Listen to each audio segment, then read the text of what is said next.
Hello বন্ধুরা, সবাইকে স্বাগত জানাচ্ছি software testing Bangla tutorial YouTube চ্যানেলে। আশা করি সবাই ভালো আছেন এবং সুস্থ আছেন। বন্ধুরা, বেশ কিছুদিন ধরেই আমার এই চ্যানেলে আমি নতুন কোনো ভিডিও আপলোড করছি না, কিন্তু এবার থেকে ঠিক করেছি রেগুলারলি আমার এই চ্যানেলে আমি সফটওয়্যার টেস্টিং বিষয়ক ভিডিও আপলোড করব। আজকে মূলত আমি সফটওয়্যার টেস্টিংয়ের কোনো টপিক নিয়ে আলোচনা করব না। আজকের ভিডিওটি একটু ভিন্নভাবে সাজিয়েছি। আজকের ভিডিওতে মূলত আমাদের আলোচনার বিষয় হলো এসকিউএ অ্যাজ এ ক্যারিয়ার হিসেবে আসলে সফটওয়্যার কোয়ালিটি অ্যাসুরেন্স বা সফটওয়্যার টেস্টিং কেমন হবে বা বর্তমান সময়ে এর ভ্যালু আসলে কেমন রয়েছে। আজকের ভিডিওটি খুব শর্টলি সেরে দিব। সো চলুন আমাদের নেক্সট পেজে চলে যাওয়া যাক। সো এখানে কিছু টপিক রয়েছে যেগুলো নিয়ে আমি মূলত কথা বলবো। প্রথমে আমরা একটু শর্টলি আলোচনা করে নিতে পারি এসকিউএ জিনিসটা আসলে কি, বা সফটওয়্যার কোয়ালিটি অ্যাসুরেন্স এই জিনিসটা আসলে কি। সফটওয়্যার কোয়ালিটি অ্যাসুরেন্স হলো, কোয়ালিটি অ্যাসুরেন্স জিনিসটা শুধু যে সফটওয়্যারের সাথেই রিলেটেড ব্যাপারটা এমন না। সফটওয়্যার ছাড়াও আমরা প্রতিদিন যেই সকল জিনিস ব্যবহার করি, ইভেন কোনো কিছু যখন কিনতে যাই তখন কিন্তু আমরা কোয়ালিটি অ্যাসিওর করি যে কোয়ালিটি ঠিক আছে কিনা, আমি অ্যাজ এক্সপেক্টেড জিনিস পাচ্ছি কিনা। সো এই সেম জিনিসটা যখন আমরা সফটওয়্যারের সাথে করি তাকেই সফটওয়্যার কোয়ালিটি অ্যাসুরেন্স বলা হচ্ছে। তার মানে একটি সফটওয়্যার ঠিকভাবে তৈরি করা হলো কিনা, সেটি ঠিকমতো কাজ করছে কিনা, সেটি কাস্টমার বা ক্লায়েন্ট যেভাবে চেয়েছে সেইভাবে তৈরি করা হয়েছে কিনা, এবং সেটি সেই সেম কাজটি বা ফাংশনালিটি এফিশিয়েন্টলি করতে পারছে কিনা, এই প্রতিটা বিষয় নিয়েই আমরা যেই অ্যাক্টিভিটি বা কাজগুলো করে থাকি তাকে এই সফটওয়্যার কোয়ালিটি অ্যাসুরেন্স বলা হয়ে থাকে। সেকেন্ড যে টপিক তা হলো হোয়াট ইজ সফটওয়্যার টেস্টিং, এবং সফটওয়্যার টেস্টিংটা জিনিসটা আসলে কি এটি আমি প্রথম পার্টেই মূলত শর্টকাটে বলে দিয়েছি যে সফটওয়্যারকে টেস্ট করা, সেটি ঠিকমতো কাজ করছে কিনা, অ্যাজ এক্সপেক্টেড কাজ করছে কিনা, এগুলো নিয়ে আলোচনা করাই মূলত সফটওয়্যার টেস্টিংয়ের কাজ। সফটওয়্যার টেস্টিংটা হলো বা সফটওয়্যার টেস্টারের রোলটা সফটওয়্যার কোয়ালিটি অ্যাসুরেন্সের ছোট্ট একটি পার্ট। সফটওয়্যার কোয়ালিটি অ্যাসুরেন্স অনেক বড় একটা টপিক, এবং শুধু যে সফটওয়্যার টেস্টার যারা তারাই যে সফটওয়্যার কোয়ালিটি অ্যাসুরেন্স করে ব্যাপারটা এমন না। সফটওয়্যার কোয়ালিটি অ্যাসিওর করার জন্য আরও অনেক ব্যক্তিদের অবদান রয়েছে, এবং এই সব ব্যক্তিদের একসাথে স্টেক হোল্ডার বলা হয়। তৃতীয় যে টপিক সেটি হলো যে for hmm this might B A career choice, মানে এই সফটওয়্যার কোয়ালিটি অ্যাসুরেন্স বা সফটওয়্যার টেস্টিংটা কাদের জন্য আসলে ক্যারিয়ারের চয়েস হতে পারে, এবং আজকের মূল আলোচনাটা কিন্তু এই বিষয়ের উপরে ডিপেন্ড করেই। প্রথমত, সফটওয়্যার ইন্ডাস্ট্রিতে ঢোকার জন্য আপনাকে যে সফটওয়্যার ইঞ্জিনিয়ারিং লাইনে পড়াশোনা করতে হবে বা আইটি লাইনেই পড়াশোনা করতে হবে বিষয়টা এমন না। আপনি যে কোনো সেক্টরেই পড়াশোনা করুন না কেন, আপনি যদি সফটওয়্যার বিষয়ে প্রপার নলেজ গ্যাদার করতে পারেন তাহলে সফটওয়্যার ইন্ডাস্ট্রিতে আপনার ভ্যালু রয়েছে।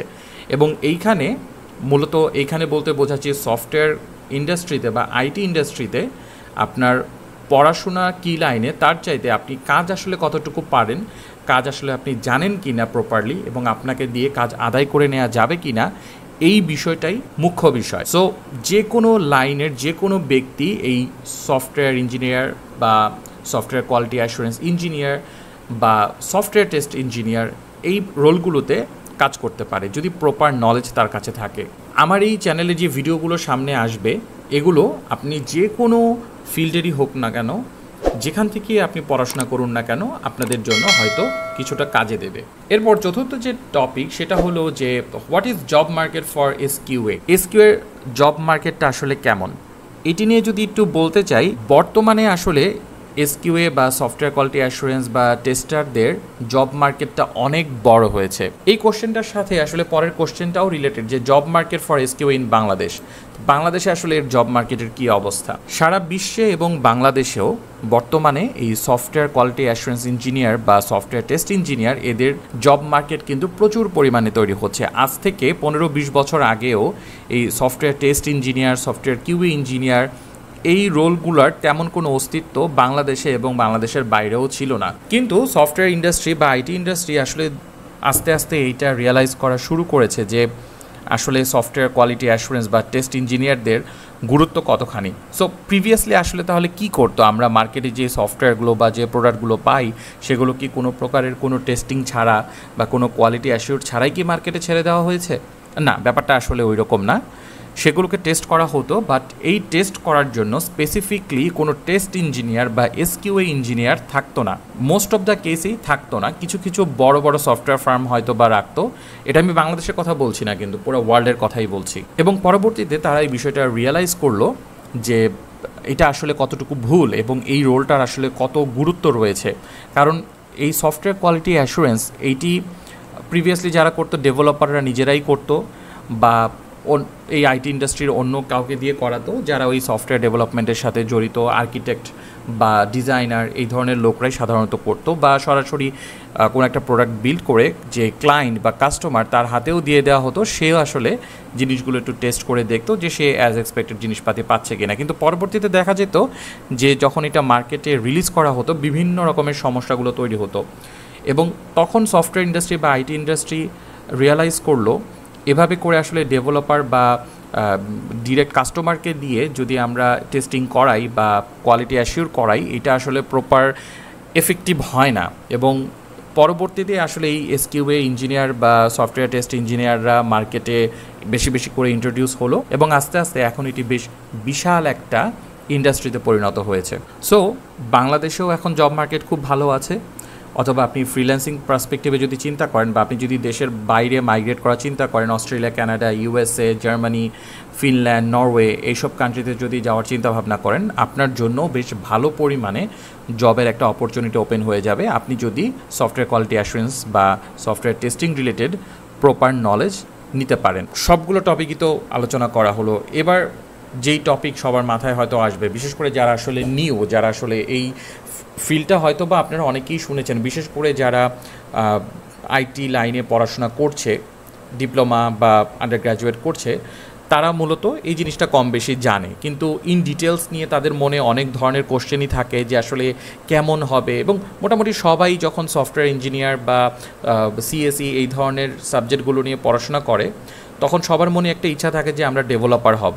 খুব কম মানুষই আসলে পাওয়া যায় যাদের মনে ইচ্ছা থাকে সে বড় হয়ে টেস্টার হবে বা এসকিউএ ইঞ্জিনিয়ার হবে। এটা আসলে নর্মালি হয় না, কারণ এটি নিয়ে বিভিন্ন রকমের কোশ্চেন, বিভিন্ন রকমের চিন্তা থাকে যে আসলে জব মার্কেট কেমন, এর স্যালারি কেমন, এর গ্রোথ অপরচুনিটি কেমন, এই বিষয়গুলো। সো স্যালারির কথা যদি বলি, বর্তমানে কিন্তু যেই সফটওয়্যার ফার্মগুলো রয়েছে, বাংলাদেশের কথাই যদি বলি, বাইরের জিনিস বাদই দিলাম, মোটামুটি ডেভেলপারদের কাছাকাছি স্যালারি এই এসকিউ ইঞ্জিনিয়ার বা টেস্ট ইঞ্জিনিয়ারদের প্রোভাইড করে। আগে যেটা হতো, আজ থেকে 10 বছর আগেও, যে টেস্ট ইঞ্জিনিয়ার বা এসকিউ ইঞ্জিনিয়ার থাকলেও তাদেরকে আসলে ডেভেলপার বা আদার্স যারা রয়েছেন সমপরিমাণের রোলের, তাদের সাথে সমকক্ষ করে চিন্তা করা হতো না, এবং তাদের স্যালারিও ওইভাবে করে দেওয়া হতো না, তাদের গ্রোথ অপরচুনিটিও খুব একটা বেশি ছিল না, এবং তাদের আসলে গ্রোথ দেখাইতে গেলে বা তাদের ইমপ্রুভমেন্ট দেখাতে গেলে একজন ডেভেলপারের চাইতে মিনিমাম 5 গুণ বেশি খাটনি করা লাগতো এবং পরিশ্রম করা লাগতো।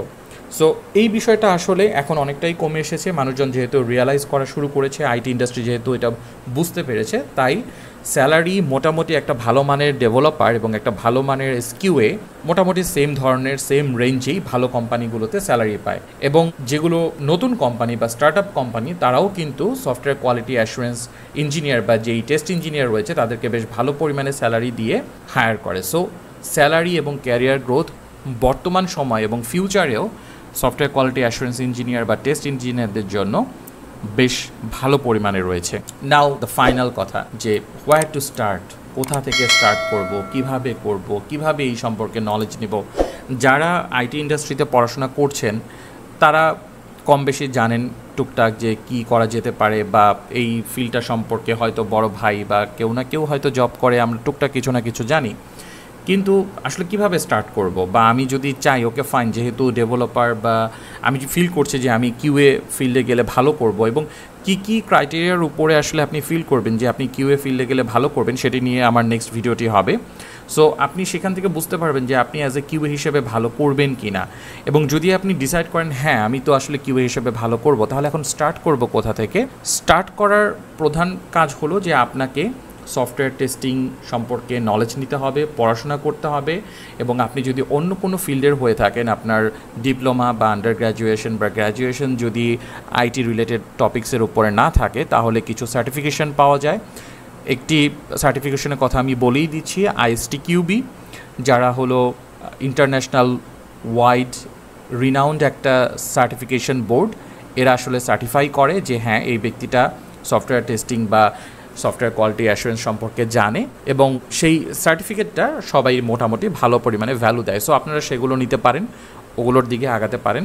আর অবশ্যই আমাদের যখন এখন বর্তমানে যারা একটু মোটামুটি জানে এই এসকিউএ বা সফটওয়্যার টেস্ট সম্পর্কে, তারা মোটামুটি সবাই চিন্তা করে যে অটোমেশন করতে হবে, কোড করতে হবে, অটোমেশন না করলে হয়তো বা জীবন ধ্বংসই হয়ে যাচ্ছে। বিষয়টা ভাই ওই রকম না। হ্যাঁ, অবভিয়াসলি আপনাকে অটোমেশন জানতে হবে। আপনি যখন একটু সিনিয়র হয়ে যাবেন, ম্যানুয়াল টেস্টিং দিয়ে আপনার কাজ হবে না, আপনাকে অটোমেশন অবশ্যই জানতে হবে। কিন্তু আপনাকে শুরু কিন্তু অটোমেশন না, ম্যানুয়াল দিয়েই করতে হবে। কারণ বেসিক বা বেস যদি ভালো না হয়, অটোমেশন নিয়ে পরবর্তীতে অবশ্যই কথা বলবো, বাট অটোমেশনটা অনেক পরের ফেজ। বেস ভালো রাখতে হবে আপনাকে, এবং বেস ভালো রাখার জন্য অবশ্যই আপনাকে ম্যানুয়াল টেস্টিং বিষয়ক পড়াশোনা করতে হবে এবং ম্যানুয়াল টেস্টিংয়ের জব এক্সপিরিয়েন্স নিতে হবে। সরাসরি অটোমেশনে যদি চলে যান ম্যানুয়াল টেস্টিং বাদ দিয়ে, সেখানে অনেক রকমের প্রবলেম তৈরি হয়। যেমন আমি আমার পার্সোনাল এক্সপিরিয়েন্স থেকে দেখেছি যে অটোমেশন খুব ভালো পারে, কোডিং ভালো পারছে, কিন্তু সে টেস্ট সিনারিও, টেস্ট কেস বা কোথায় কী ধরনের টেস্ট করতে হবে, কোন সিনারিওতে কী ধরনের টেস্ট করতে হবে, এই বিষয়গুলো ভালো করে জানেই না। সো অবভিয়াসলি আপনাদেরকে এগুলো নলেজ আগে নিতে হবে অ্যাজ এ ফ্রেশার হিসেবে যদি আপনারা স্টার্ট করতে চান। তারপরে পাশাপাশি আপনারা অটোমেশন সম্পর্কেও নলেজ নিতে থাকবেন, কারণ আপনি একটু যখন 2-3-4 বছরে সিনিয়র হয়ে যাবেন, জব মার্কেটগুলো আপনার কাছে আসলে চাইবে যে আপনি একটু অটোমেশন সম্পর্কে জানুন বা আপনার একটু নলেজ থাকুক। এবং বাংলাদেশের পার্সপেক্টিভে যদি বলি, মোস্ট অফ দ্য জায়গাতেই আসলে অটোমেশন ইন্টারভিউ নিলেও, হার্ডকোর লেভেলের ইন্টারভিউ নিলেও, অটোমেশন আসলে আপনাকে ডিরেক্ট ফিল্ডে কাজ করার ক্ষেত্রে খুব একটা হয়তো কাজে লাগবে না, বা অটোমেশনের কাজ আপনাকে নাও দিতে পারে। তাই বলে কি আমরা শিখবো না, জানবো না? অবশ্যই শিখবো, কারণ আমাদের ক্যারিয়ার গ্রোথ ধরে রাখতে হবে। এবং আইটি ইন্ডাস্ট্রিটাই হলো এরকম, প্রতিদিন ইভলভ হচ্ছে, প্রতিদিন নতুন নতুন জিনিস আসছে। সো আমরা যদি নিজেকে নতুন প্রযুক্তির সাথে আপ টু ডেট না রাখি, নতুন টেকনোলজির সাথে আপ টু ডেট না রাখি, তাহলে কিন্তু আসলে আমরা ব্যাকডেটেড হয়ে যাব। এবং তখনই আসলে ওই প্রবলেমটা তৈরি হয় যে স্যালারি কেমন, ক্যারিয়ার গ্রোথ কেমন। নিজেকে যদি আপ টু ডেট না রাখতে পারি, স্যালারি বা ক্যারিয়ার গ্রোথ খুব একটা ভালো নাই।